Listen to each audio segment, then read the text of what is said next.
गीता अ18 के श्लोक नंबर 62 में भगवान स्वयं कह रहे हैं कि अर्जुन उस परमेश्वर की शरण में जा जिसकी कृपा से परम शांति व शाश्वत स्थान अर्थात सतलोक को प्राप्त होगा। वो परमेश्वर कौन है, कहां है, कैसा है, जानने के लिए कृपया अवश्य सुनिए जगत गुरु तत्वदर्शी संत रामपाल जी महाराज के अमृत वचन। धर्मदास जी को ये उदाहरण देकर छोड़ दिया था कि अभिमन्यु को क्यों नहीं जीवित कर सके तेरे भगवान, अगर ये समर्थ थे तो अब आपके रूबरू कर दिया कि उस समर्थ परमात्मा ने वह गाय जीवित की। सिकंदर लोधी ने गर्दन काट दी, रामानंद जी वो जीवित कर दिए। और सुनाता हूं इस भगवान कबीर साहब की शक्ति। अब जब वो कबीर साहब से सिकंदर लोधी ने अर्ज किया कि हे भगवान, हे अल्लाह के रूप, आप दिल्ली चलो मेरे साथ, और वहाँ की जनता में भी यही आग फैल रही है, हिंदू और मुसलमानों की आपस में बहुत झगड़े रहते, मुझे भी चैन से नहीं रहने देते। आपके इतने निर्मल विचार हैं दाता, वो सारे एक हो जाएंगे, आप मेरे साथ चलो। परमात्मा बोले मैं ऐसे नहीं चलता, पहले मेरा शिष्य बन तब मैं जाऊंगा। कहने लगे जी बोलो क्या शिष्य बन गया मैं, मेरा तो जीवन ही नहीं था, आपने दान दिया है जीवन, मैं आपका शिष्य, आप मेरे मालिक हो। परमात्मा बोले सुन ले, कुछ नियम होते हैं शिष्य के, शराब मांस तमाकू छुआ नहीं का, और अपने राज्य में मुनादी कर देना, प्रतिबंध लगा देना, कोई जीवन ऐसा नहीं करेगा। अब उसने कहा कि देखो जी मैं प्रयोग नहीं करूंगा मांस आज के बाद, ये मेरा पक्का वायदा हो लिया। तम्बाकू भी नहीं प्रयोग करूंगा, शराब तो हम प्रयोग करते ही नहीं। और दूसरी रही बात कि मैं प्रतिबंध जरूर लगा दूंगा, लेकिन मैं मजबूर हूं, ये मुसलमान मेरी मानेंगे नहीं, और मैं ज़्यादा जोर दूंगा तो मेरा राज खत्म कर देंगे, इसलिए मैं विवश होऊंगा इस बात पर। परमात्मा बोले ठीक है तू मत खाना। अब ठीक है जी।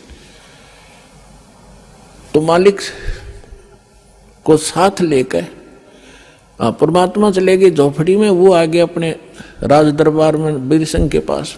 तो वहां शेख तकी नाम का जो गुरु था मुसलमान, उसको जाकर के राजा ने बताना ही था अपनी खुशी कि भाई आज मैं कमाल हो गया, मैं बिल्कुल स्वस्थ हो गया तकी, शेख तकी जी, हे पीर जी। और कबीर साहब ने केवल आशीर्वाद दिया था, मेरे सिर पे हाथ रखा था, मैं स्वस्थ हो गया, मेरा कति आज कोई मुझे रोग का नामो निशान नहीं है, मैं बहुत खुश हूँ। और वीर सिंह अब खाना खाऊंगा, और खूब छक कर रोटी खाई। अब कहते हैं दो फकीर और दो वजीर ये कभी भी एक दूसरे की प्रशंसा सुन नहीं सकते। अब उसके आग लागी कि तेरी महिमा कम और कबीर की महिमा ज्यादा होगी। तो मुंह डाल दिया शेख तकी ने। सिकंदर लोधी को मालूम था कि शेख तकी रूस गया तो मुसलमान ग्रुप सारा रूस गया तेरा, और ये आग लगा देगा, तेरे राज को नाश करवा देगा। चिंतित हुआ, पूछा क्या बात है, क्यों चिंतित हो, कैसे आपने नाराज हो गए मेरे से? तो उसने कहा कि मेरी क्या जरूरत है, अब तुझे पीर मिल ही गया है काफिर। अब उसने सोचे सिकंदर लोधी ने कहा ये इसका तो ये रोग लग गया भाई। तो कहने लगा जी क्या बात है बताओ तो, कि क्या जरूरत है तुझे? आप तू कहता ठीक कर दिया, और आप ये कहते हो रामानंद को जीवित कर दिया, मेरे सामने जीवित करके दिखाओ तब मानो मैं। अपने आत्मा सिकंदर लोधी चिंतित हो गया। अब वीर सिंह ने एक बीच का रास्ता निकाला। वीर सिंह ने कहा शेख तकी जी देखो, आप भी पीर हो, गुरु हो, और वो भी गुरु हैं। देखो संतों की लड़ाई ज्ञान की होनी चाहिए, इन सिद्धि शादियों की नहीं होती, क्योंकि वो ज्ञान से परिचित थे। आप ज्ञान की चर्चा कर लो उनके सामने, हम बुला लेते हैं, बुला लो बुला लो। अब कबीर साहब आ गए, सिकंदर लोधी और सारे बैठ गए, हजारों लोग श्रोता आ गए। तब परमात्मा ने कहा कि बोल प्रसन्न कर भाई शेख तकी। उसने कहा कि हमारे पीर जो मोहम्मद जी थे ये अंतिम रसूल थे, उसके बाद कोई रसूल नहीं आएगा। और जो साधना हम करते हैं वो हमारे अल्लाह ने सीधा बताया था हजरत मोहम्मद जी को, और कुरान शरीफ का ज्ञान सीधा दिया था एक फरिश्ते के माध्यम से, जबरील के माध्यम से। हमारा कुरान शरीफ 1 नंबर का ज्ञान है और आपका ज्ञान व्यर्थ है, ये गॉड गिवन नहीं है। हमारी साधना सर्वश्रेष्ठ है। तो परमात्मा ने कहा कि देखो पीर जी, परमात्मा की भक्ति किस लिए की जाती है?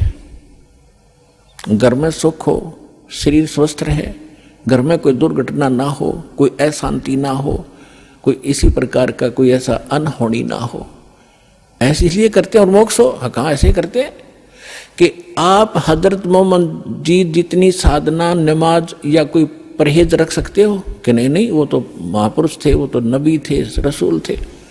तो उन जितनी आप नमाज भी नहीं कर सकते इसी श्रद्धा से। हजरत मोहम्मद जी का जीवन देखो, वो पहले भी दुखी थे और नबी बनने के बाद भी दुखी। साधना करते करते पैर टूट गया उनके ऊपर। पहले उसकी माँ की गर्भ में थे जब पिता की मृत्यु, 6 वर्ष के हुए जब माँ की मृत्यु, फिर दादा पाले था, 8 वर्ष के हुए दादा की मृत्यु, अनाथों की तरह पला। और फिर उसका 25 वर्ष की आयु में एक 40 वर्ष की आयु की एक औरत से विवाह हुआ, जो 2 बार पहले विधवा हो चुकी थी। उसके बाद उससे उसको 7 संतान हुई, 3 पुत्र और 4 पुत्रियां। और जब वो नबी बन चुका था उसके बाद उसकी 3 पुत्र मर गए उसकी आंखों के सामने। तो खाक साधना है तुम्हारी। और इस भक्ति से ऐसे पैर टूटते रहे तो क्या भक्ति है ये तुम्हारी? अब फिट्टे मुंह हो गया उसे शेख तकी, चुप हो गया। कहने गए तो हमारे नबी की बेइज्जती करता, हम सुन नहीं सकते हैं, ये कहकर उठकर झंडी पाड़ दी। इनके पास यही है, नकलियों के पास बकवास करना। फिर सिकंदर लोधी का यह बात घर में हृदय में दचगी के सचमुच खाक साधना थी वह। लेकिन वो राजा बोल नहीं सकता पब्लिक के सामने। पब्लिक के सामने संत ही बोल सकता है। संत सर्व हितैषी होते हैं, वो केवल अपने राज के हितैषी होते हैं। अब अगले दिन सिकंदर लोधी ने परमात्मा को, कबीर जी को अपने हाथी पर बैठा लिया। अपने हाथी पर, जिसमें एक अलमारी सी एक रूम बना होता था, उसको हाथी के ऊपर, और उसमें स्वयं भी बैठी है, कबीर साहब को उसी में ले लिया और चल पड़े वापस दिल्ली को। अब रास्ते में आए, पड़ाव डाला एक नदी दरिया के ऊपर, क्योंकि वहाँ सैनिक भी काफ़ी साथ थे, वहाँ भोजन बनाते थे, नहाते धोते थे, इसलिए पानी का आसरा लेकर के वहाँ रुका करते थे सफ़र में। तो शाम ने सब अपना लेट गए, सुबह उठे। सिकंदर लोधी का दिनचर्या थी सुबह जाकर उस पीर जी का माथा टेक्या करता, उसको खुश रखने के लिए। जब उसके टेंट में गया, मुंह चढ़ा रखा उसने, टेढ़ा मुंह कर लिया, सीधा मुंह नहीं बात करे। सिकंदर समझ गया कि इसका कोई मरोड़ी लग गई, कोई आज फिर इसका कुबद भारी है इसके मन में। विनम्र भाव से पूछा, पीर जी क्या हो गया? कि क्या जरूरत है आपने मेरी? अब तुझे मिल गया ना वो मुर्दे जिंदे करने वाला। मैं तो जब मानो मेरे आँख सामने वो मुर्दा जिंदा करे तब उसको पीर पैगंबर की संज्ञा दूंगा, नहीं तो जाके मुसलमानों को कह दूंगा कि राजा काफिर हो गया है। राजा हिंदू बन गया है, काफिर बन गया है, एक हिंदू को गुरु बना लिया। अब सिकंदर के पैरों तले की धरती खिसकी, गे जाते काम करेगा और सारे मुसलमान इसकी मुट्ठी में, और राज से रहित करेगा मुझे। चिंतित हो गया, वापस आ गया। उस टेंट में आया जहाँ भगवान बैठे थे, परमात्मा अंतर्यामी है। उनका चेहरा उतरा, देख कर कहा कि राजा, कोई राजकाज की बुरी खबर मिल गई क्या? तो उसने कहा कि भगवान, आपके रहते राजकाज की क्या खबर बुरी मिल सकती है? लेकिन मेरे साथ जो पीर है हमारा, ये मेरा सिर का दर्द है और ये जब चाहे हो जाता है। आज यो मेरे से ढंग से बात नहीं कर रहा है और इसने मुझे चिंता पैदा ये कर दी है कि तूने काफिर गुरु बना लिया है और मैं मुसलमानों को बताऊंगा और जाते मेरा यो काम बिगाड़ेगा। ये तो पक्का अनाड़ी है। परमात्मा ने कहा, क्या कहता है? कि ये कह रहा है कि मेरे सामने मुर्दा जिंदा करके दिखावा कबीर, तब मानूं मैं। परमेश्वर बोले, भाई जा, उसने नो कह दे कोई मुर्दा ले आवा, चल तेरी टेंशन तो खत्म करूं मैं, हमारी तो देखी जाएगी। अब परमात्मा अपने बच्चे के, अपने भगत की टेंशन नहीं देख सकता। सिकंदर लोधी ने कहा कि पीर जी आप लाओ मुर्दा कोई। सिकंदर को तो पता था, उसके सामने कर रखा कि 2 मिनट में करेंगे, ये तो भगवान है, अल्लाह है। अब शेख तकी कहता है मैं कहाँ से लाऊं, कभी होगा जब इसका परीक्षा लूंगा। अब परमात्मा ने सोचे इतने सिकंदर मर लेगा, वहां तक पहुंचाएंगे, इतने हार्ट अटैक हो जाएगा, इतना चिंतित है। इतने में क्या देखा कि एक 13 वर्ष के बच्चे का शव दरिया में आ रहा है। और वो कैसे आया था कि उस बच्चे की आयु शेष नहीं थी, वो मर चुका था। कुछ कबीले ऐसे होते हैं जो जल पर, जो ना तो गाड़ते हैं, जमीन में नहीं दफनाते और न ही वो जलाते हैं, वो जल प्रवाह कर देते हैं इस उद्देश्य से कि इसके मांस को जीव जंतु खा लेंगे समुद्र के, कुछ पुण्य मिलेगा। इस करके उसको एक फ्लोटिंग सा बना करके, एक घास फूस का तैरने वाला बेड़ा सा बना के उस पर लिटा देते हैं और ऐसे सत्कार से उसको बहा देते हैं। वो बहता हुआ आ रहा था। तब सैनिक स्नान कर रहे थे, उन्हें दूर से देखा कि वो आ गया मुर्दा, एक मुर्दा आ गया, मुर्दा आ गया। सबको पता चल गया था कहानी क्या है। तो सभी आकर इकट्ठे हो गए, कबीर साहब भी आ गए, सिकंदर उसको शेख तकी कोई बुला लाए। तब परमेश्वर ने कहा शेख तकी पहले तू जंतर मंत्र कर ले, कदे फिर नंबर बनावे और करके दिखा इसको जीवित। तो सभी और भी उपस्थित थे, उन्होंने कहा जी ठीक है, देखो जब दो के बीच में कोई होता है तो दोनों ने ही अपनी दिखानी चाहिए शक्ति। तो लगा फूफा करन, वो चला गया मुर्दा आगे, काफी दूर चला गया। तो शेख तकी कहता है कि ये अपने सिर से बला टालना चाहता था। मुर्दे जिंदे होते कभी, वो तो कयामत के समय मुर्दे जिंदे हुआ करते हैं, कयामत आओगी कभी, जैसा नर टाला रखा है। तो परमात्मा ने उस मुर्दा जो बहता जा रहा था डाउन स्ट्रीम में, जिधर पानी के बहाव में काफी 2-3 फरलांग चला गया था, 1000 गज के लगभग 1000 फुट की दूरी, तो वहां से मालिक ने ऐसे संकेत किया, मुर्दा वापस चल पड़ा जैसे इंजन वाली किश्ती धारा के विपरीत बहकर फ्लोट होकर चलती है, और सामने आकर रुक गया, नीचे लहर चल रही है। तब परमात्मा ने कहा था कि हे आत्मा तू जहां भी है, कबीर हुक्म से वापस आ और इस मुर्दे में, इस बच्चे के शरीर में प्रवेश कर दोबारा और बाहर आ जा।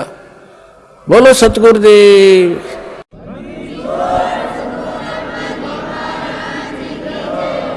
उसी समय वो बच्चा जीवित हुआ, कंपन हुई शरीर में और परमात्मा के चरणों में आके दंडवत प्रणाम किया। बोलो सतगुरुदेव।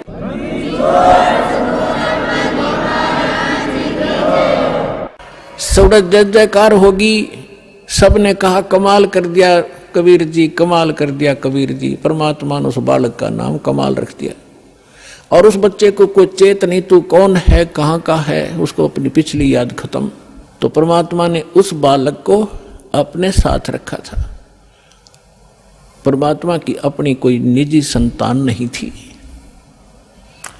और ना ही परमात्मा कबीर जी ने कोई विवाह किया था, कोई स्त्री उनका नहीं थी। अब लंबी कहानी ना सुना करके आगे आपको बताता हूं कि शेख तकी ने एक और परीक्षा लेनी चाहिए। उसने कहा कि ये तो मुर्दा सदमे में था और सदमे वाला जीवित हो जाता है। जब जानो मेरी बेटी 10-12 काफी समय से, 1-2 महीने से कब्र में दबा रखी है, यदि मेरी लड़की को जीवित कर देगा मैं मान लूंगा कबीर इज गॉड, कबीर अल्लाह है, और नहीं तो ये भगवान नहीं है, फिर डंडोरा पीट दूंगा। अब फिर चिंतित हो गया सिकंदर लोधी कि इसने तो कोई ना कोई सिर दर्द मेरा बना के ही रखना है। तब कबीर साहब को पता चला टेंशन का। तब कबीर साहब ने कहा कि ऐसा करो सिकंदर, इनसे कहो आप आसपास के अक्षेत्र में अनाउंसमेंट कर दो कि तीसरे दिन शेख तकी की बेटी कब्र से निकालकर कबीर जीवित करेगा, कबीर जी। अब सिकंदर जी को तो पता था कि जो कह दिया फाइनल, उसने तुरंत मुनादी करवा दी। 100 आसपास लाखों की संख्या में लोग एकत्रित हो गए जिस दिन मालिक ने समय रखा था। कब्र फुड़वा दी। सिकंदर शेख तकी खड़ा, सिकंदर राजा खड़ा, मंत्री खड़े और भी दर्शक बहुत गणे। उस कब्र को फोड़ दिया गया। बच्ची का शव उसके अंदर था, 12-13 साल की लड़की थी। अब परमात्मा ने कहा कि शेख तकी अब तू अजमा ले अपना जंतर मंत्र, कहीं फिर 5-6 नंबर बनावे। तो वहां उपस्थित सभी व्यक्तियों ने कहा जी अगर इसके पास कोई शक्ति होती तो अपनी बेटी ने कौन मिट्टी में दाब कर जाता, ये तो फेल है इस मामले में, आप दया करो। तब परमेश्वर ने कहा कि हे शेख तकी की बेटी जीवित हो जा। लड़की जीवित ना हुई। और शेख फिर कहा कि शेख तकी की बेटी जीवित हो जा, ना हुई। तो शेख तकी ने भंगड़ा पा दिया, नाच कूद, देखो ढोंगी का ढोंग पकड़ा गया, मुर्दे कभी जीवित होते हैं, ये तो क़यामत में होते हैं, क़यामत में होते हैं। उस नालायक व्यक्ति ने अपनी बेटी के जीवित ना होने का गम नहीं, कबीर साहब के हारने की खुशी मना रहा है। तो ये होते हैं साकेट प्राणी के लक्षण। सामने भगवान खड़ा और उसके साथ खसने लग रहे। परमात्मा ने तीसरी बार फिर कहा, वह फिर भी नहीं हुई। तो और ज्यादा जंप लगावे, कूदे, नाचे, डांस करे। परमात्मा ने कहा डट जा बंडेले, तू शांति करे। वो तो उसको दिखाना था उसकी नीचता जनता को कि ये अपनी बेटी को जीवित कराने में खुश नहीं है, ये तो कबीर जी को हराने में खुश है। ऐसा साकेट व्यक्ति है। उसी समय परमात्मा ने कहा कि हे जीवात्मा जहां भी है तू कबीर हुक्म से वापस आ और इस बेटी के शव में प्रवेश कर। बेटी वापस आ। 2 सेकंड के अंदर लड़की जीवित होकर मालिक के चरणों में दंडवत प्रणाम किया। बोलो सतगुरुदेव।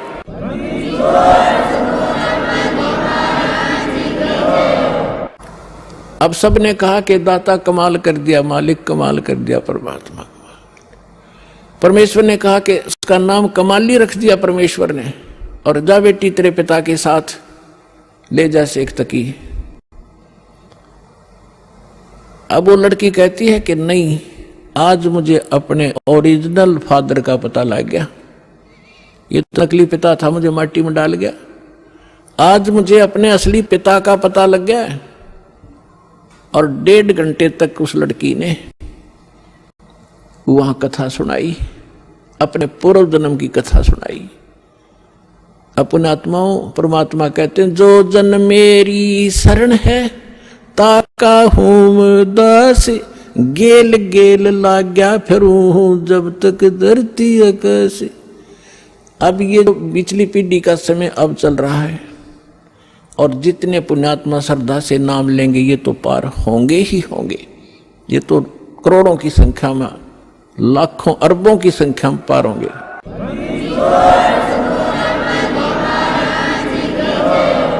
लेकिन इस भक्ति युग के अंत में कुछ ऐसी काल के दूत आएंगे, धीरे धीरे भ्रमित करना शुरू करेंगे, तो अपने आप ऑटोमेटिकली है, वो तो होगा ही होगा। उस समय कुछ भक्त रह जाएंगे, वो पार ना हो पाएंगे। तो उनमें से यही आत्मा कमाली और कमाल की थी। तो परमात्मा, उस लड़की ने अपने पूर्व जन्म की कथा सुनाई। पहले भी ये मुसलमान घर में जन्मी थी, ये अपने पिता के घर पर थी, और श्रद्धा पिछली भक्ति की इतनी गजब की थी, बहुत कनी। और वहां परमात्मा, जब ये लड़की चारा लेने के लिए पशुओं का खेतों में गई हुई थी, वहां भगवान मिले थे कबीर जी जिंदा महात्मा के रूप में, एक कुएं पर बैठे थे। तो वहां लड़की ने भी अपना जो चारा लाकर था उस वृक्ष के नीचे रखा। उस समय विश्राम करने के लिए साधु मिल गए, पीर जी खड़े दिखे तो उनसे प्रणाम किया। परमात्मा ने काफी उसको ज्ञान दिया, बेटा भक्ति करनी चाहिए। वो कहती जी भक्ति करती हूँ, ईद बकरीद मनाते हैं, नमाज करती हूँ, ऐसे करती हूँ। परमात्मा ने सारा ज्ञान समझा, बेटी ये ईद और बकरीद मनाना, मांस खाना, ये महापाप है, ये नहीं खाना चाहिए। कोई आपको काट कर खावे कैसा लगे? लड़की स्तब्ध हुई। बच्चे का जल्दी घर करती है ये ज्ञान, अज्ञान भी ज्ञान भी, बुराई भी और अच्छाई बच्चा जल्दी से ग्रहण करता है, जैसा उसको माहौल मिलता है। काफी ज्ञान सुनाया, बेटी ये भक्ति नहीं, भक्ति अलग से हट के इसकी। अब सामने देखा कि भी मुसलमान ही है, ये बता रहा है, तो बच्ची के बात समझ में आ गई। कहने के भगवान फिर क्या करूं कि बेटी जो मैं साधना बताऊं ये करना, और ये 2 दिन का जीवन है, असंग जन्म हो गया, जन्म तेर मृत्यों को मैं ऐसी साधना बताऊंगा ये पीछा छूट जाएगा। लड़की ने क्या नाम ले लिया, और बेटी मांस नहीं खाएगी? अगर नहीं खाऊंगी महाराज, कत्ती नहीं खाऊंगी, कोई कंपलसरी नहीं मांस खाना, खाओ तो खाओ, मैं नहीं खाऊंगी। लड़की ने दृढ़ निश्चय किया, और लड़की होगी 17-18 साल की, विवाह से मना कर दिया, इतना वैराग हो गया उसके अंदर। और माता पिता को चिंता होगी वे बेटी को हम घर पर नहीं रख सकते, उधर से वो विवाह को मना कर रही है। तो लास्ट में माता पिता ने कह दिया, बेटी अगर तुम विवाह नहीं कराएगी तो हम दोनों आत्महत्या करेंगे, हम तुझे यहाँ नहीं देख सकते, बेटी को कैसे रखेंगे, कल न पता नहीं क्या उक चुक हो जाएगी। अब लड़की ने सोचा है बूढ़ा बूढ़िया मरेंगी, उसने यस कर दी कि ठीक है मैं शादी करवा लूँ। विवाह हो गया, एक बहुत अच्छे नेक अफसर के अधिकारी के उसका विवाह हुआ, क्योंकि जो भगवान की भक्ति करे वो तो ठीक ठिकाने जागा बालक। वो नेक आदमी था, मुसलमान, भगवान से डरने वाला था। ठीक है हम परंपरागत से गलतियां कर भी रहे अपने समाज अनुसार, लेकिन पिछले संस्कार भी हमारे साथ रहते। वो बहुत ही अच्छा आदमी था, नेक आदमी था, भगवान से डरने वाला। वैसे भी स्वभाव अच्छा होता व्यक्तियों का, चाहे हिंदू होते, मुसलमान, सिख हो, ऐसा ही उनका अपना भी कुछ आधार होता पूर्व जन्म का। तो जब वो लड़की वहां विवाह करके वहां गई अपने पति के पास, तो उसको कहा कि मैं आपसे एक अर्ज करना चाहूंगी, वो मेरी अर्ज सुनो।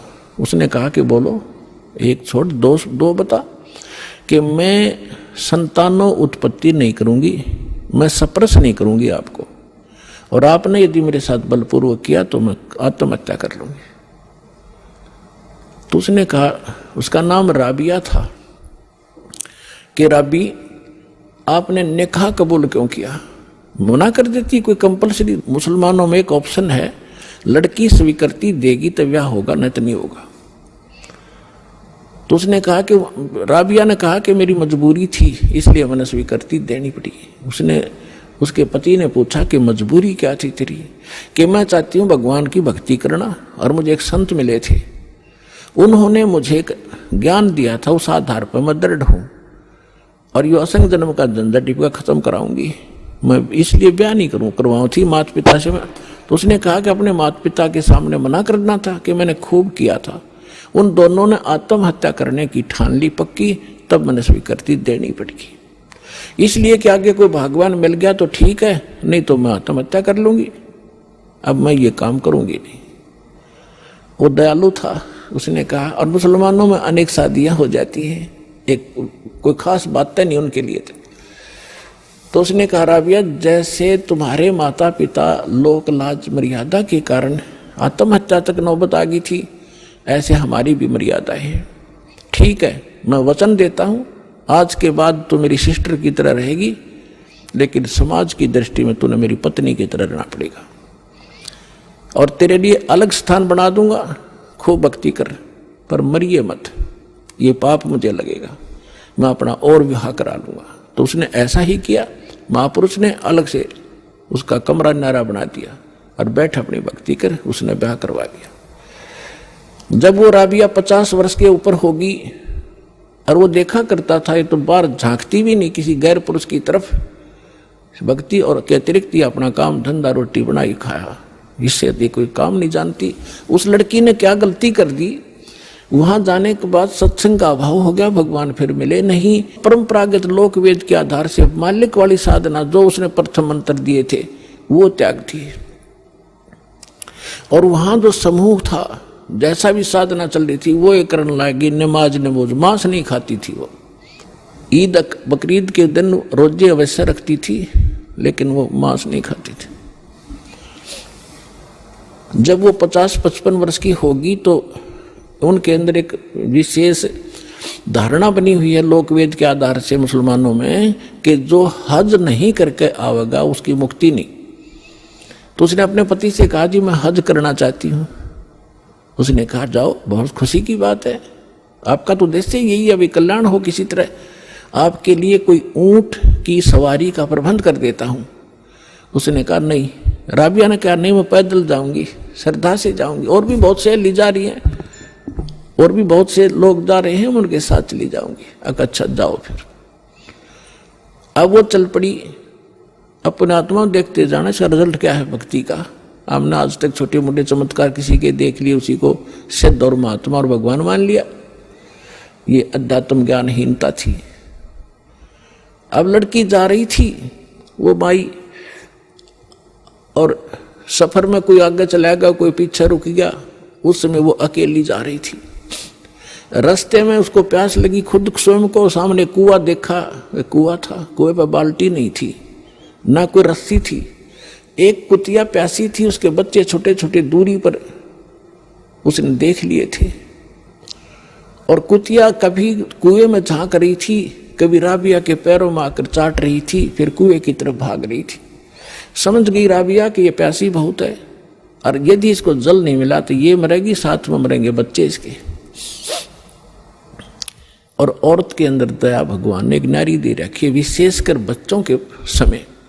तो वह एकदम, और कुछ पिछले संस्कार थे, भगवान आत्मा थी, भगवान से कोई जन्मों से पीछे से चलती आ रही थी। फिर हम रह जाते हैं, बिचल जाते हैं, छोड़ देते, ये माया, इस माया में फंस जाते। तो उस लड़की ने देखा आसपास कोई गांव नगर नहीं, ना कोई रस्सी है ना बाल्टी है। लड़की ने अपने कपड़े उतारे, पहले मोटे मोटे कपड़े हुआ करते थे हाथ के बने हुए, अपना कपड़ा उतारा, चुंडड़ी, और उसको अपने बाल पाड़े। एक दो चार बाल पाड़ के देखियो कितना दर्द होगा। लेकिन उस परमार्थ में उस बेटी ने एक नहीं देखा, फटाफट अपने सारे बाल पाड़ कर रस्सी बनाई लंबी, बहुत लंबी रस्सी बनानी पड़ी क्योंकि पानी गहरा था। बांध कर उसने अपनी बात कपड़ा और उसके अंदर पानी में भिगोया, और बाहर एक मटका टूटा हुआ पड़ा था, उसका पात्र था आधा, उसमें निचोड़े कुतिया साथ साथ पीवे। वह कुतिया छका दी, अपने बाड़ बूढ़ खून खान निकला था उसको पूछ पाछ के, और चालन की तैयारी करी थी। उधर से वो मक्का, एक स्ट्रक्चर, एक मंदिर न्यों का न्यों उठ गया जहाज की तरह, और उस कुएं के साथ में आग लग गया, जैसे प्लेटफार्म पर गाड़ी लग जाती है, रेलगाड़ी। अब उसने देखा, उसने जाना ही मक्का में था, उसने सोची तो पहुंच गई मक्का, फट मक्के में प्रवेश किया। फिर वहां से उठा, वहां के लोग दे हैरान है, मक्का गया कहां। उस समय एक अब्राहिम अधम नाम, सुल्तान नाम का एक व्यक्ति था, वो अपने पूर्व जन्म में भी संस्कारी था, ऐसे ही भगवान का ही वो पिछला संस्कारी था। और उसने भी उसको भी उस जन्म में परमात्मा कबीर जी मिले थे, जिंदा महात्मा के रूप में उसको भी ज्ञान दे रखा था।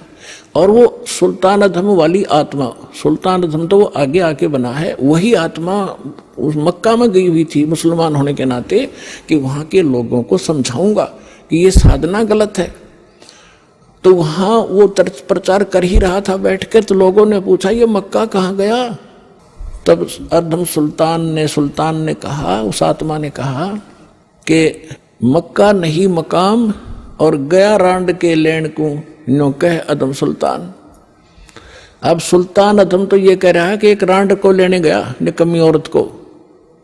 अब आम आदमी के गले कैसे उतरे कि निकम्मी आदमी औरत को के लिए मक्का चला गया।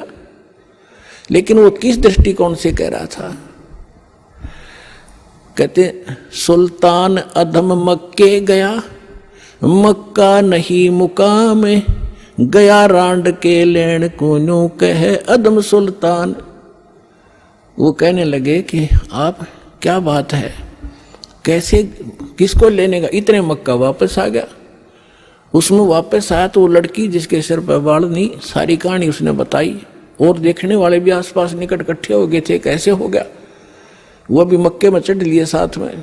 तो आकर जब उसने पूछा कि क्या कारण हुआ, उन्होंने सबने मिलकर बताया कि ऐसे ऐसे इसने एक कुतिया और उसके बच्चों की जान बचाई, बाल पाड़ कर रस्सी बांट के पानी पिया, और ये उद्देश्य लेकर यहाँ आ ही रही थी, तो भगवान ने इसके लिए मक्का ही भेज दिया। तो इतनी प्रशंसा की पात्र बन गई पूरे मुसलमान धर्म में कि भक्ति हो तो राबी जैसी, भक्ति हो तो राबी जैसी, जिसके लिए मक्का भी उठकर चला गया। लेकिन क्या इससे मोक्ष था उसका? फिर इब्राहिम सुल्तान जब से पूछा कि आप इसको ऐसी निकम्मी लड़की क्यों कह रहे थे, इसने तो ऐसा कुर्बानी कर दी, जिसके लिए मक्का चला गया उसको आपने कैसे कहा ये निकम्मी लड़की है। तब इब्राहिम सुल्तान वाली आत्मा ने कहा कि यह निकम्मी है, इसको भगवान मिले थे जिंदा महात्मा के रूप में, इसने वह भक्ति छोड़ दी, ये डलेड हो रही है इसलिए निकम्मी है। उसके बाद राबी ने बताया कि फिर मेरा जन्म वो मृत्यु होगी, वहां मेरी प्रशंसा हो रही है, अगला जन्म मेरा एक बांसुरी का हो गया। एक बांसुरी नाम की लड़की बनी मैं, और गाने गा गा के इतनी सुरीली आवाज से पर धार्मिक भगवान की शब्द सुनाया करती थी, बहुत प्रसिद्ध होगी। और वो भी फिर वृद्ध हुई जब मक्के में गई। अब मक्के में जाकर उसने पता था कि जो मक्के में मरता है, ऐसा ज्ञान सुन रखा था लोक वेद से, वो सीधा भिष्ट जाता है, स्वर्ग में जाता है, हेवन में जाता है। लड़की ने सोचा हेवन के लिए तो ये सारा कुछ कर रहे हैं, और मक्के में मरने से हेवन मिलता है, स्वर्ग मिलता है, तो वहीं कर्द से अपनी तलवार से गर्दन काट दी, मक्के में चढ़ा दी। सबको वाह वाह की पात्र बन गई कि भक्ति हो तो बंसुरी जैसी, बंसुरी तो गई सीधी भिष्ट में, सीधी स्वर्ग गई, ये तो इसने मक्के में शीश चढ़ा दिया। फिर बताती है कि मैं कहाँ गई, अगला जन्म मेरा एक वैश्या का बना, मैंने अपने खूब कर्म फोड़े, वो मेरा जन्म फिर समाप्त हुआ। अब मेरी आयु 12 वर्ष की मनुष्य जीवन की शेष थी, मानव शरीर की। और ये भी वहां धर्मराज के दरबार में जब मैं गई हुई थी, वहां मुझे पता चला, धर्मराज ने बताया कि ऐसे ऐसे तुझे कोई संत मिला था, वो साधना तूने 4 वर्ष की थी। हाँ जी, 4 वर्ष की थी, उसके कारण तुझे ये इतने मनुष्य जीवन मिले हैं। अब तेरा मनुष्य जीवन शेष नहीं है, अब तू पशु योनि में जाएगी, कुछ दिन इंतजार कर, तेरा नंबर आते ही वहां ठोक देंगे तुझे। तो उसने बताया कि ये आज परमात्मा खुद पहुंचे वहां पर, और धर्मराज के सामने वकालत करी वकील बन के कि ये मेरी भक्तनी थी, पिछले जन्म में मेरी साधना कर रखी है, इसको छोड़ तू अकाउंट नहीं ले सकता। धर्मराज ने हाथ जोड़ लिए और इनको वापस दे दी मेरी आत्मा, मैं यहां खड़ी हूं। लोगों ये भगवान आए हैं, ये अल्लाह अकबर है, आंख खोल लो, चरण ले लो। लाखों लोगों ने कबीर साहब की शरण ली। बोलो सतगुरुदेव।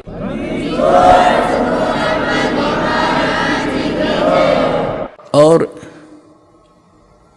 उस लड़की ने कहा मैं आज से अपने पिता के साथ रहूंगी, मेरा जीवन शेष नहीं था। आज इस दाता ने मेरे को मनुष्य जीवन अपनी शक्ति से एक्सटेंड किया है। समर्थ का शरणाग हो, रंग होरी हो, भाई कदे न हो काज, राम रंग होरी हो।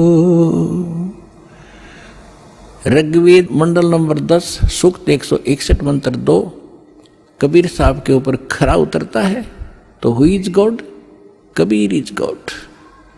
और कितनी कथा सुनाऊं आपको इस समर्थ भगवान की। और कृष्ण जी की हम एक कथा गाया करते थे, उसने सुन सुनकर भगवान मान लिया। तो कबीर साहब समझाया करते थे, कबीर साहब कहा करते थे,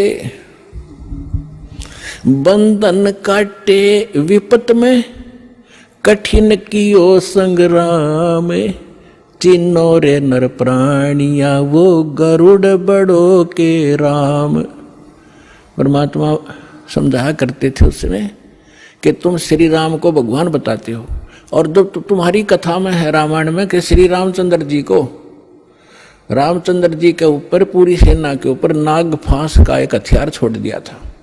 सारी की सारी सेना नाग फांस में आ गई थी, यानी इतने सर्प हो गए थे, सभी सेना को ऐसे हाथों से और चारों तरफ लपेट के बांध दिया था, इंक्लूडिंग लक्ष्मण एंड श्री राम।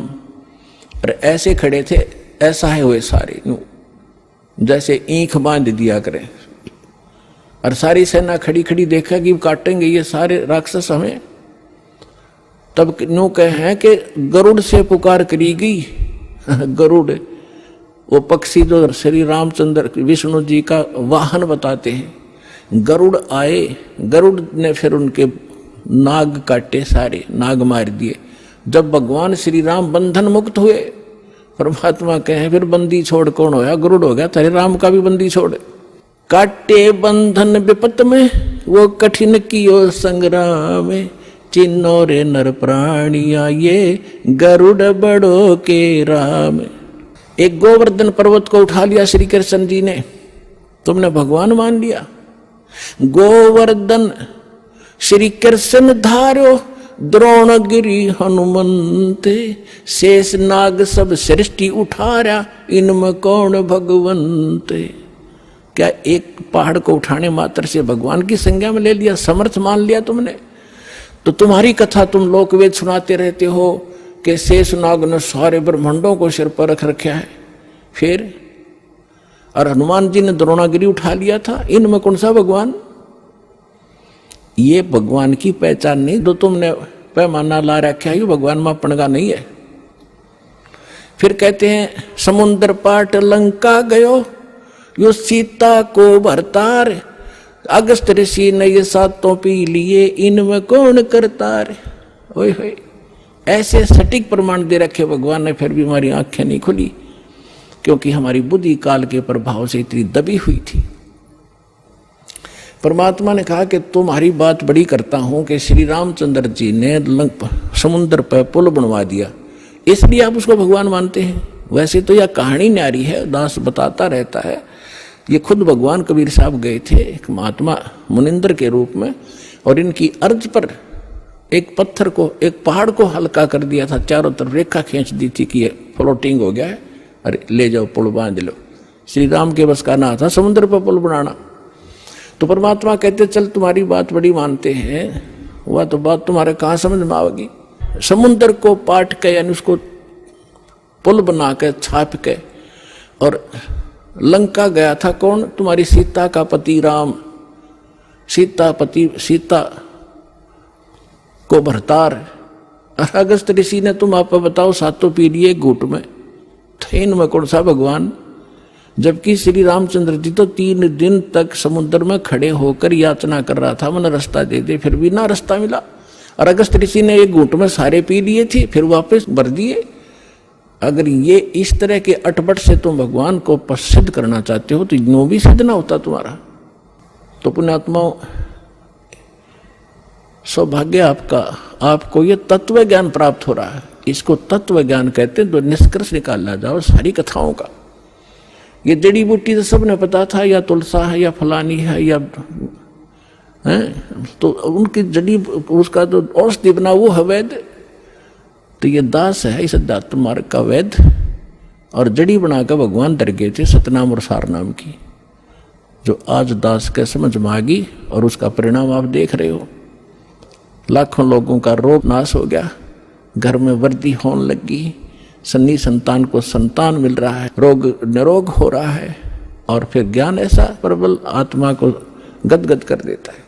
अपने आत्मा धर्मदास जी को परमात्मा ने तो थोड़े उदाहरण दिए थे दास ने, क्योंकि वो तो भगवान थे, अपने बारे में कहे तो ना समझ में आओ।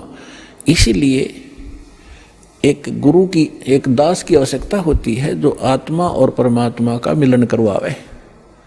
तो ये दास है इस विश्व में परमात्मा से मिलाने वाला, सच्चा ज्ञान बताने वाला, और काल के बंध से छुड़वाने वाला।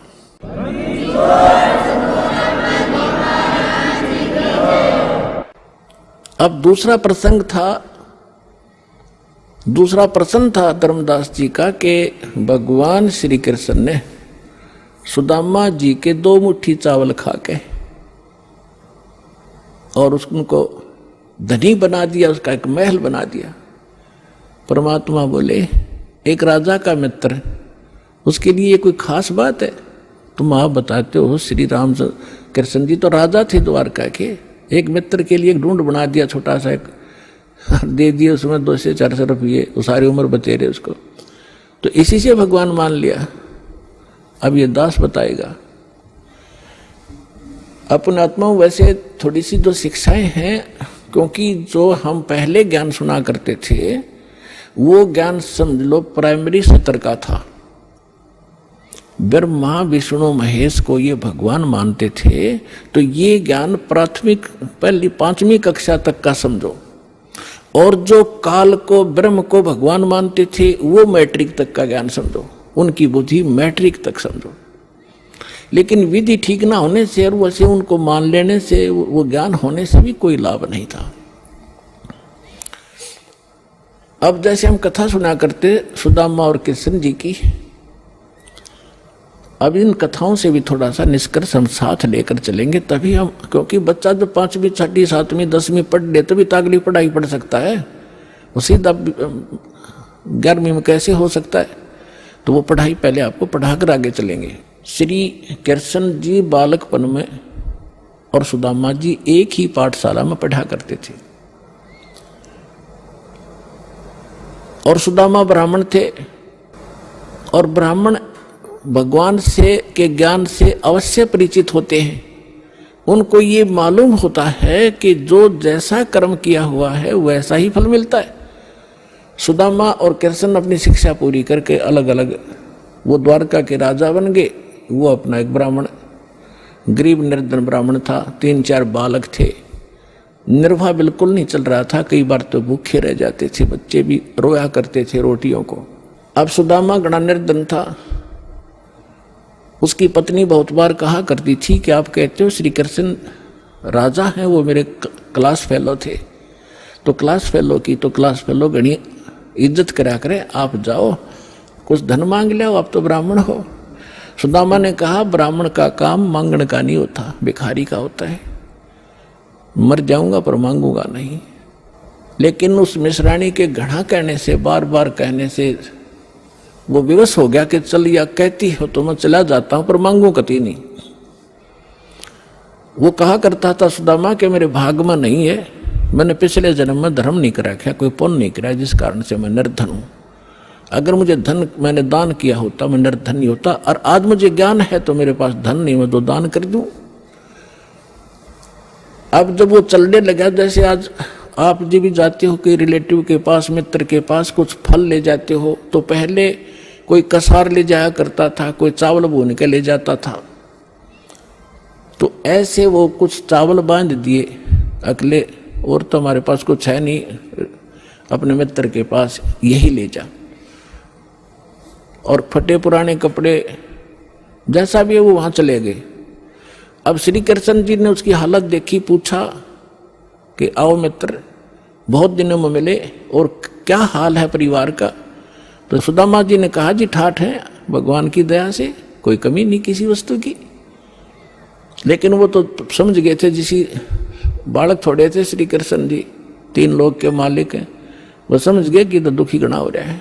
7 दिन रखा वहीं पर कि बैठो, नहाओ धो, रोटी खाओ, अपने हाथों उनके शरण धोए मित्र गए।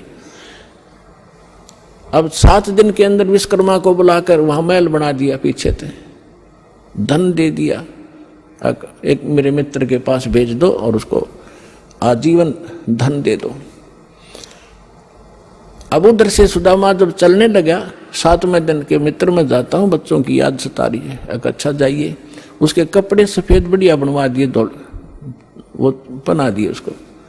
आइए अब हम उन श्रद्धालुओं के अनुभव जानते हैं जो जगत गुरु तत्वदर्शी संत रामपाल जी महाराज जी से दीक्षा प्राप्त कर चुके हैं तथा उनके द्वारा बताए गए भक्ति मार्ग पर चल रहे हैं। सर नमस्कार। सत साहिब। सर क्या नाम है आपका? सर इंजीनियर प्रकाश चंद, मैं भरतपुर डिस्ट्रिक्ट राजस्थान का रहने वाला हूं। मैं फरीदाबाद में जेसीबी ग्रुप में सर्विस करता हूं। सर संत रामपाल जी महाराज से कब से जुड़े आप? सर 14 फरवरी 2013 को मैं संत रामपाल जी महाराज से जुड़ा और परमात्मा की ऐसी दया हुई कि मैं पहले ये नहीं जानता था कि संत रामपाल जी महाराज कौन है, परमात्मा कौन है, कैसे मिलेगा, कुछ नहीं है।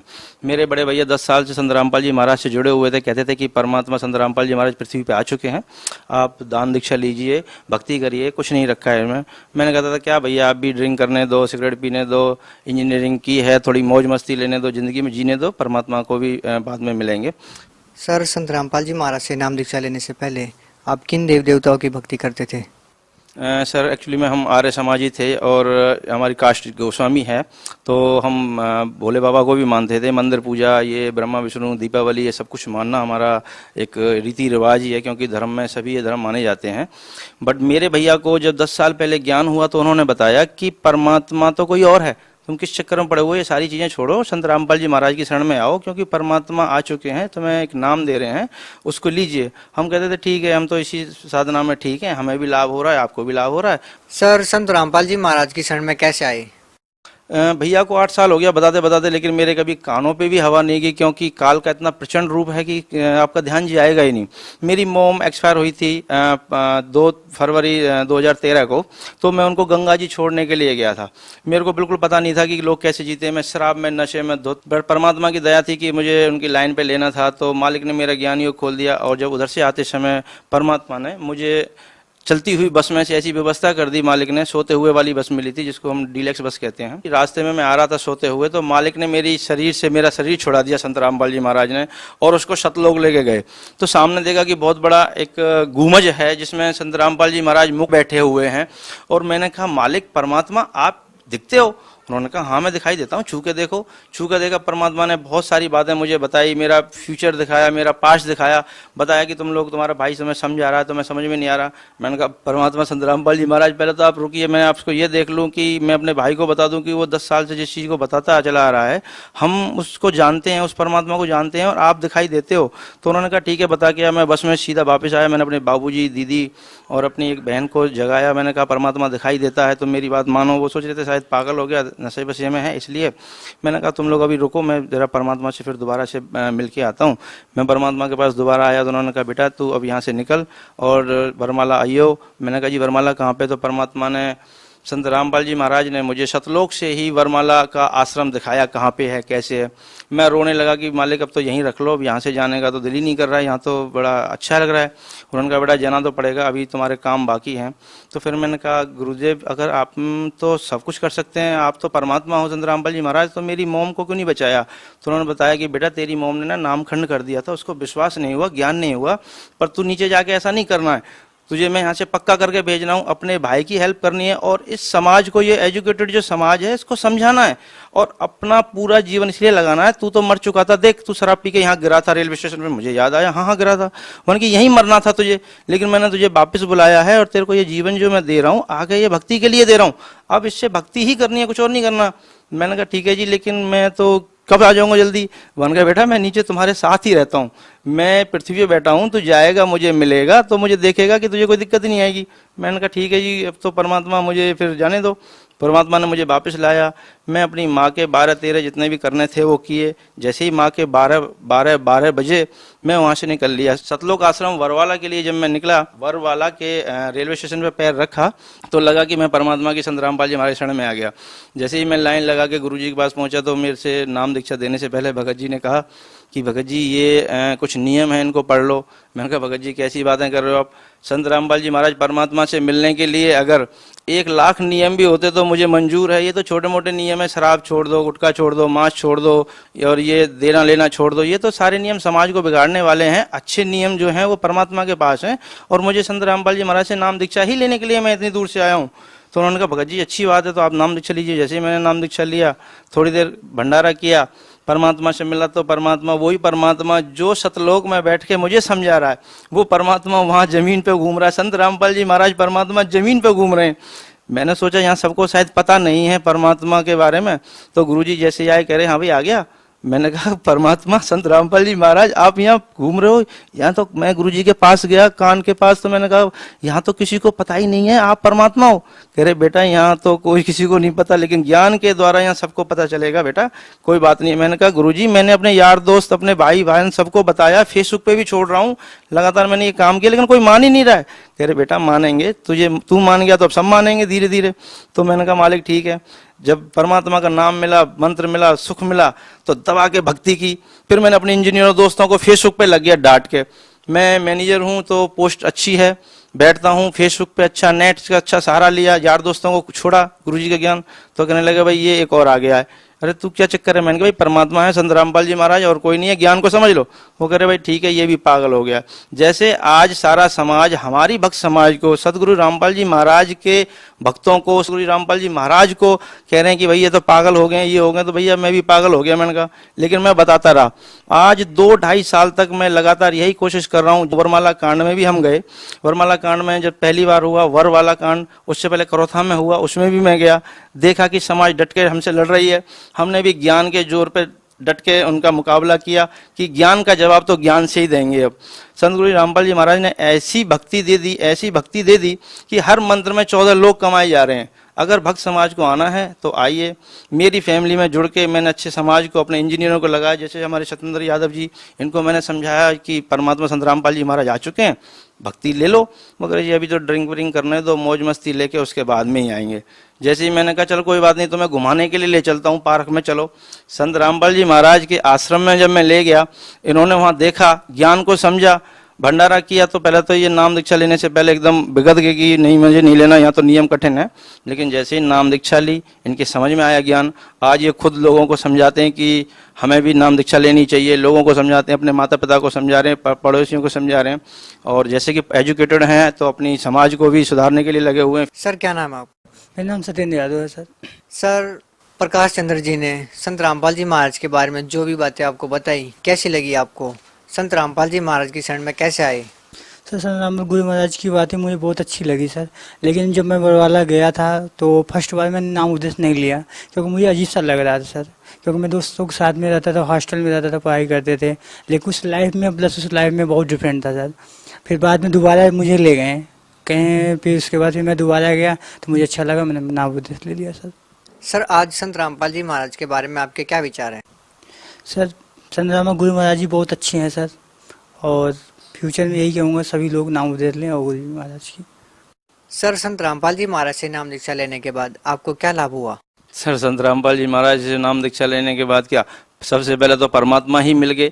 जो मानव समाज पूरा ढूंढ रहा है परमात्मा को, वो संत रामपाल जी महाराज हिसार में बैठे हैं। सब लोग कहते हैं कि संत रामपाल जी महाराज जेल में है, और मैं कह रहा हूँ कि संत रामपाल जी महाराज के अंडर में जेल है।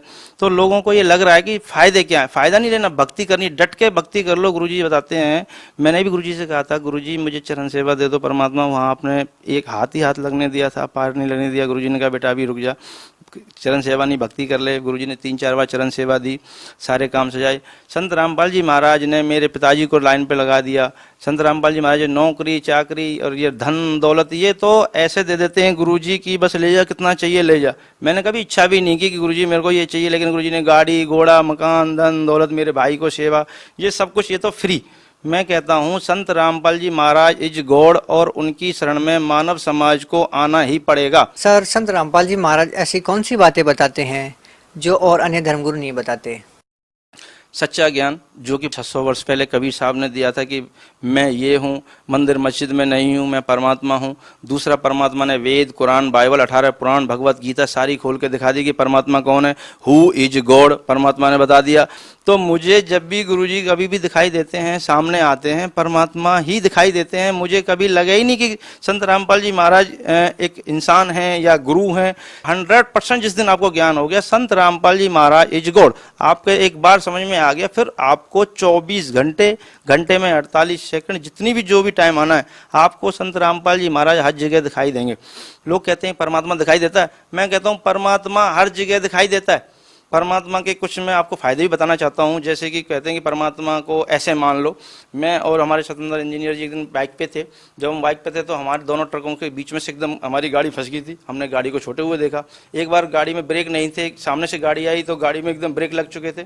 मेरे साथ तो कितनी बार हुआ है, मैं एक बार एक ट्रैक्टर के बीच में से पार हो गया अपनी 4 व्हीलर गाड़ी लेके।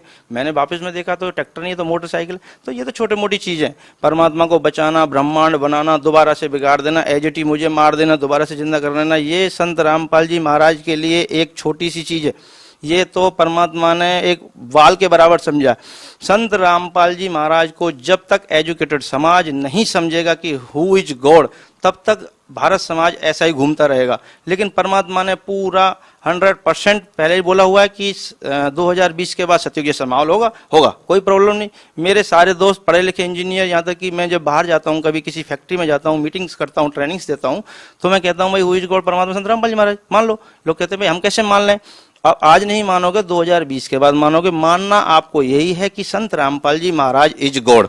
और कैसे गॉड हैं आपको ये जानना है तो आप सत्संग देखिए, बुक्स पढ़िए जो कि ज्ञान गंगा के नाम से है, या किसी भगत के अटैच में आ जाइए। संत रामपाल जी महाराज जी के शिष्य ज्ञान गंगा पुस्तक के बारे में बहुत महिमा सुनाते हैं। सर, जो श्रद्धालु ज्ञान गंगा पुस्तक लेना चाहते हैं वो कैसे प्राप्त कर सकते हैं? परमात्मा ने 50 रुपए में किताब बनाई है और 10 रुपए की बेचते हैं। वो भी इसलिए क्योंकि ज्ञान गंगा कुछ लोग खरीद के कहीं गलत जगह पे रख दी थी, इसलिए गुरुजी ने 10 रुपए का उसका मूल्य रखा है। क्योंकि जो आदमी इंटरेस्ट लेगा वो 10 रुपए में कम से कम उस बुक को पढ़ने के लिए खरीदेगा। और यदि फ्री में मंगवाना चाहें तो? अगर फ्री में मंगवाना चाहें तो आप जहां भी सत्संग देख रहे हैं उस पर नीचे लाइन चलेगी, उस पर लिखा हुआ इस नंबर पे फोन करें, आपके घर बुक पहुंच जाएगी। या मेरा नंबर है 9540753435। आप इस नंबर पे कॉल कर सकते हैं। आप अगर पाकिस्तान के बीच में भी बैठे हैं या हिंदुस्तान के किसी वर्ल्ड के किसी भी कोने में हैं तो मैं परमात्मा से इच्छा करूंगा कि वहां मुझे भेजें और मैं आपको वो किताब देके आऊं, जिससे कि मेरा पुण्य कमे और मैं परमात्मा के पास जल्दी से जल्दी चला जाऊं। मैं मालिक के पास जाना चाहता हूं, जल्दी से जल्दी जाना चाहता हूं। मैं इस ब्रह्मांड के अंदर नहीं रहना चाहता, क्योंकि यहाँ कुछ नहीं है। आपने अगर सुख भोगना है, परमात्मा की शरण में आना है, अपने बीवी बच्चों को सुरक्षा देना है या धन प्राप्त करना है, ये छोटी मोटी चीजें अगर चाहिए तो आप आइए, आशीर्वाद लीजिए, हो जाएगा। धीरे धीरे जब आपको ज्ञान होगा तो आपको समझ में आएगा कि मोक्ष ही सबसे बड़ी चीज है, परमात्मा को प्राप्ति करना ही सबसे बड़ी चीज है। जब से गुरुजी गए हैं हमें छोड़ के, मैंने सतलोक जाने का जो निर्णय था एकदम पहले ज्यादा कि सतलोक जाऊंगा, वो कम हो गया। अब हिसार जाना या गुरुजी की तारीख पे जाना वो मेरे लिए ज्यादा हो गया, क्योंकि जब मैं वहां जाता हूं तो मुझे ऐसा लगता है कि मैं आज भी आश्रम में ही जा रहा हूं, मैं परमात्मा से मिलने ही जा रहा हूं। चाहे गुरुजी की गाड़ी दिख जाए, दंडवत प्रणाम कर दिया तो भी हमारी एकदम आत्मा तृप्त हो गई है। तो परमात्मा के नारे बोलते, जयकारे बोलने में जो ताकत आ रही है वो बहुत ज़्यादा है। मैं आज खुद सर्विस करके आज आपके पास आया हूं कि मैं एक एजुकेटेड मानव समाज को या ग्रामीण समाज को ये संदेश देने के लिए यहाँ तक आया हूं कि आप संत रामपाल जी महाराज के सत्संग को देखिए, किसी भी भगत के अटैच में रहिए, ज्ञान गंगा बुक मंगाइए, आपको मिलेगी, आप उसको पढ़िए, जिससे आपका मनुष्य जीवन सफल हो जाए। वरना आप यहाँ से मरने के बाद खाली आ जाओगे, आपको कुछ नहीं मिलेगा। आपने नरक नहीं देखा, मैंने देखा है। आपने मृत्यु दंड नहीं देखा, आपने इस जीवन में सिर्फ सुख देखे, आपने कुछ नहीं देखा। संत रामपाल जी महाराज के अटैच में जल्दी से जल्दी आइए। उनके बारे में ये मत सोचिए लोग क्या कहते हैं, क्योंकि जीवन आपका है, आपको बचाना है। आप जल्दी जल्दी संत रामपाल जी महाराज की शरण में आइए। सर, लोगों के सामने सबसे जटिल प्रश्न ये है कि भगत समाज कैसे निर्णय करे कि संत रामपाल जी महाराज जी पूर्ण गुरु है या अन्य? हर माँ बाप अपने बच्चे को ज्ञान सिखाने के लिए एजुकेटेड करते हैं, क्योंकि वो बुराई और भलाई को सीख जाए। ऐसे ही परमात्मा ने भी ज्ञान को उत्तम रखा है। जब तक आप ज्ञान नहीं समझ पाओगे, आपको पता नहीं चलेगा नकली नोट कौन सा है, असली नोट कौन सा है। तो आप जब तक संत रामपाल जी महाराज का सत्संग नहीं सुनेंगे तब तक आपको समझ में नहीं आएगा कि कौन गुरु सच्चा है, कौन गुरु सच्चा नहीं है।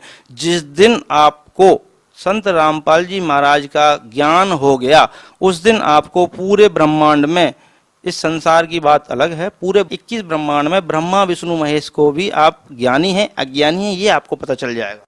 सर, आपको पूर्ण विश्वास है कि जो भक्ति संत रामपाल जी महाराज आपको दे रहे हैं वो सही है? अगर ज्ञान से बताऊं तो मैंने गुरु नानक साहब की वाणी को पढ़ लिया और गीता में जो लिखा है उसको जान लिया, कुरान के वेद के बारे में, क्योंकि मैं आर्य समाजी हूं तो मुझे पता ही है। और बाद में मुझे पता चला गुरुजी के ज्ञान के देने के बाद में। बट मैं कहता हूं कि परमात्मा ही संत रामपाल जी महाराज, और जो भक्ति परमात्मा दे रहे हैं उससे आप 100% आपको सुख मिलेगा, 100% आप सतलोक जाएंगे, 100% संत रामपाल जी महाराज इज गॉड। सर, जो श्रद्धालु आज भी संत रामपाल जी महाराज से जुड़ना चाहते हैं वो संत रामपाल जी महाराज से कैसे नाम दीक्षा लें? संत रामपाल जी महाराज तो अभी जेल में है।